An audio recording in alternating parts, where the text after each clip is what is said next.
ஈஸியாக இருக்குமா கிரேட்டஸ்ட்.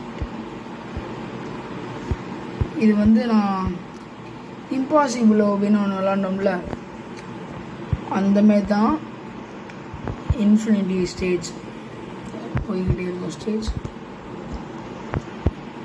ஆனால் அதுக்கும் இதுக்கும் ஒரு டிஃப்ரென்ஸ் இருக்குது. அது வந்து இம்பாசிபிள், இது ஈஸின்னு இருக்காங்க.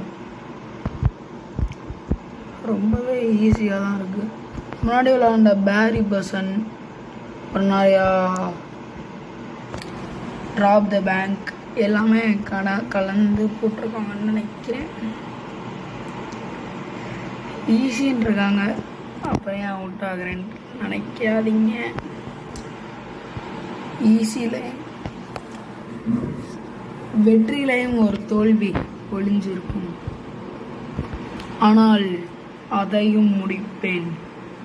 ஏனால் வி ஆர் டெங்கு டெங்கு. ஓ, எனக்கு புரிஞ்சிருச்சு கைஸ். இங்கேருந்து டேரக்டாக அதில் ஜம்ப் பண்ணுவோம்ல, நான் கூட அந்த எல்லோ கலரில் தான் ஜம்ப் பண்ணணும்னு நினச்சேன். கடைசியில் அந்த ரெட் கலர் வந்து ஜம்ப் பண்ணணும் கைஸ். ஆனால் இது தெரியாமல் போயிடுச்சு. கொடுங்க கைஸ், என்னதான் இருந்தாலும் we are dengue dengue.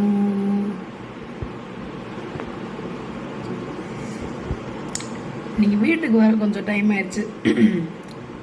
Time கொஞ்சம் 11 o'clock ஆயிடுச்சு. இருந்தாலும் ஃப்ரெஷ் ஆகிட்டு 11:30. இப்போ டைம் வந்து 11:30 ஆகுது. ஃபுல்லாக முடிச்சுட்டு தான், இன்னும் சாப்பிடவும் இல்லை, முடிச்சுட்டு தான் சாப்பிடுவேன். அங்கே பாருங்களேன். ஓ, இப்படி ஜம்ப் பண்ண முடியாதா?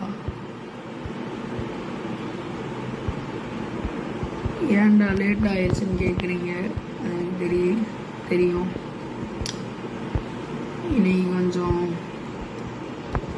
என்னோட மொபைல் ஃபோன் புதுசு வாங்கியிருந்தேன். என்னால்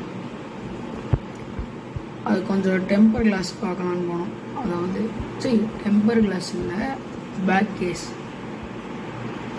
அது வந்து வாங்கினதுலேருந்து போடாமல் இருந்துச்சு.